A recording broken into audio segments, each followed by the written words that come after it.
Hey everybody, this is Izzy here. Welcome to another edition of the Cinema Dojo. I am here to give you my review of the 2019 Clint Eastwood directed film, Richard Jewell, based off the terrorist attacks that happened during the 1996 Summer Olympics in Atlanta, Georgia, where Richard Jewell was initially hailed as a hero, but eventually became suspect number one by the media and the government.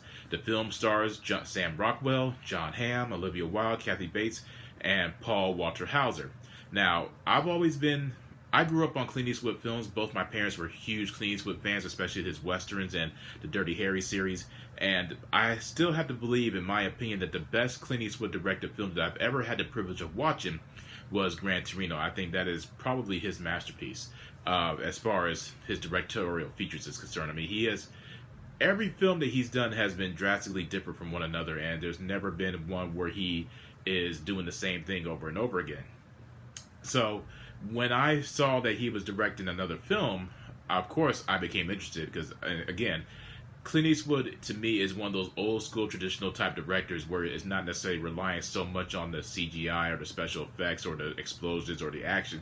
It's all about crafting and showcasing a particular story that could keep the audience emotionally invested and connected with the confines of the concept that he's attempted to establish with his films. Richard Jewell is one of those type of films where obviously anything that's based off of true events, there's going to be some form of embellishments in order to actually keep the attention of the audience.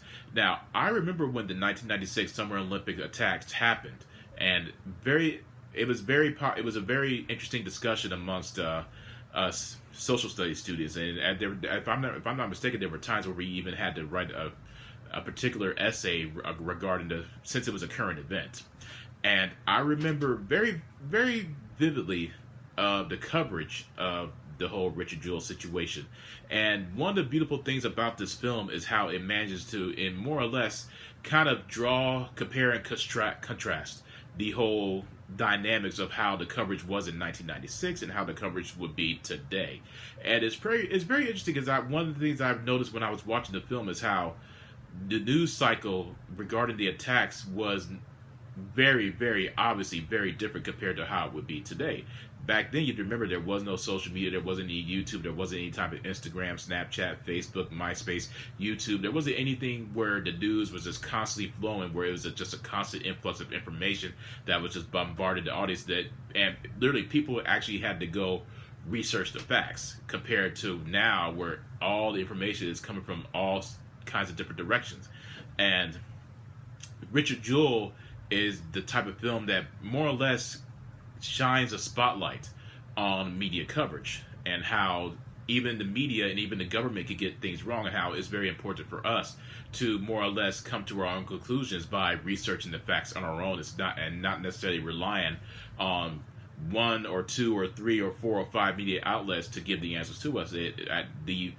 The research and the ultimate conclusions has to come from us. And we simply cannot rely on anyone to force feed us or to hold our hands in order to attain the answer that we are seeking.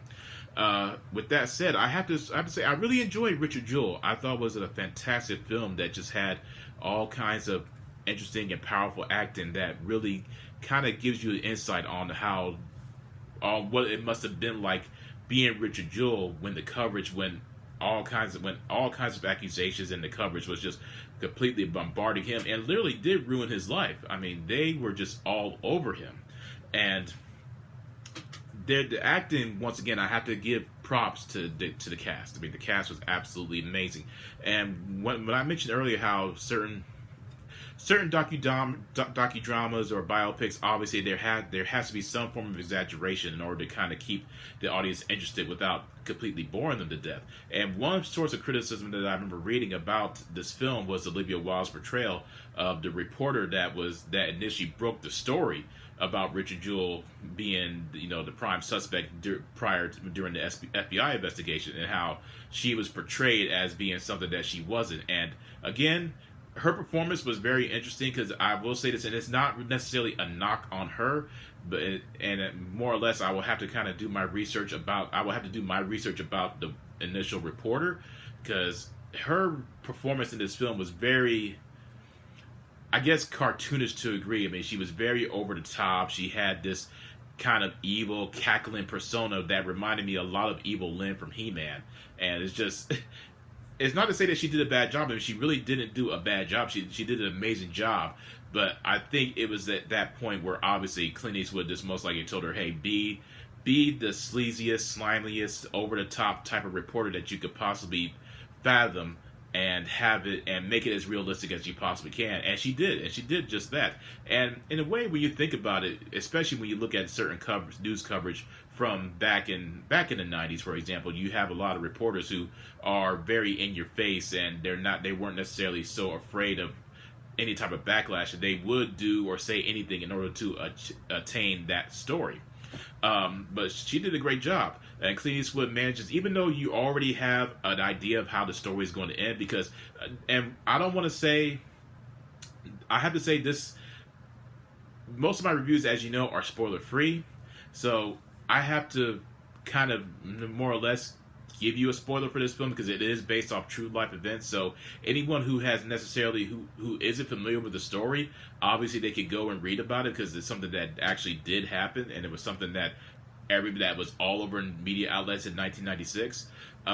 So we know from research and everything how Richard Jewell was eventually cleared of all kinds of suspicion, and how they eventually did catch the real perpetrator who did plant the bomb in the 1996 Summer Olympic attacks. But with that said, he still manages to find a way to really create a strong sense of tension. And even though you already know what's going to happen, you still find yourself on edge, and you still find yourself thinking, oh my God, did this really happen? Oh my God, this is horrible. Oh my God, this is horrifying. And it's just one of those type of films where all the cast brought their A game. And Clint Eastwood has been more or less revered as being the type of director who knows who knows what he wants and knows exactly how to get the best out of his actors as far as performances is concerned.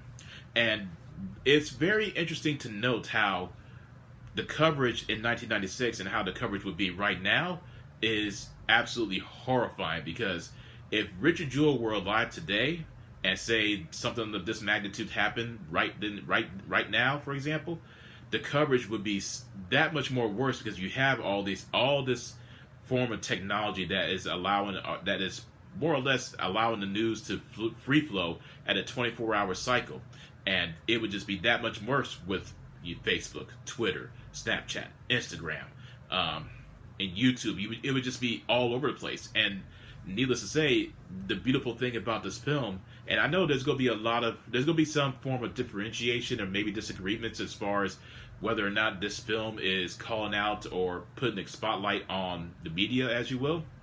I think it actually manages to find a way to showcase a different side of how, regardless of how you feel about the media, regardless of how you feel about the government, there is this indication of how both sides can get it wrong, and how it's very important for us to find information for ourselves and not necessarily rely on anything to actually hand us the information in a willing fashion. But overall, I really enjoyed the film. Kathy Bates did an amazing job as Richard Jewell's mother. She has been recognized and even been nominated, if I'm not mistaken, for a Golden Globes award for Best Supporting Actress. And Paul Walter Hauser did an amazing job as well. She manages to capture, again, I'm not necessarily sure if Richard Jewell was this naive and this submissive to authority, but he did an amazing job as being that individual who wants to do the right thing and respects authority and is in law enforcement itself and wants to do the right thing, but at the same time, he is constantly being used as a form of a doormat, and people are taking advantage of his kindness and taking advantage of his inability to properly express himself in a honest, well, not necessarily in a dishonest fashion, but he's not able to really express himself in a way that will make people understand that he wasn't the perpetrator, and they were using that to their advantage. And he did an amazing job as manager, and as I said, it manages to convey those realistic and authentic emotions. Sam Rockwell did an amazing job as his lawyer. I mean, he was brilliant. He was the very foundation that Richard Jewell needed in order to fight back against this media and government whirlwind that just more or less wrapped around him in a very stressful and manipulative cocoon. Uh, Overall, I actually enjoyed the film and the tone. Most people, one review that I remember watching was how they, one review indicated how a lot of Clint Eastwood's films were void of color, and this film is very colorful compared to his other directorial features. And as I said, he did an amazing job in creating that necessary tension and focusing on the injustice that Richard Jewell was experiencing at that time, and how, once again, and I have to state in no uncertain terms, coverage would be that much worse now if something of this magnitude actually happened, and they felt that they had the right suspect at this time. It would be absolutely horrific given the amount of technology that we have at our disposal, and just it's very horrifying. It's very interesting to know that how much nostalgia was in 1996, especially when I was watching it, because I remember a lot of those computers, I remember a lot of the coverage, and it just really makes you think about how, regardless of your political leanings, regardless of your race, regardless of your gender, we all could be Richard Jewell. We all could be in a position where we might be accused of something that we didn't do, and then before you know it, initially we're held as a hero, then before you know it, we're suspect number one. Needless to say, Richard Jewell went from hero to world's biggest villain fairly quickly. But I have to say, the film was absolutely amazing. It was shot beautifully. The acting was wonderful, and it just really makes you think about how far we've come along as far as news media and coverage is concerned. So with that said, I have to give Richard Jewell a 5 out of 5. I honestly do. It's a 5 out of 5 experience. 2 thumbs up. I highly recommend it. It starts off slow. I will tell you this, folks. It does start off slow, but once the initial explosion happens, the film never really lets up, and it just casts a light on what actually happened and how we as a society and we as the media can tend to get misconstrue the facts, if you will. So I recommend it. 2 thumbs up, a 5 out of 5. I hope you guys get a chance to watch it. Let me know in the comment section what you thought about it. Provide a like. Let me know on my Facebook what you thought about it. My next review is going to be Star Wars Rise of Skywalker. I will be watching that next Thursday, so be on the lookout for that. Hope you guys be safe, and you will be hearing from me again soon, my friends. Take care, and peace out.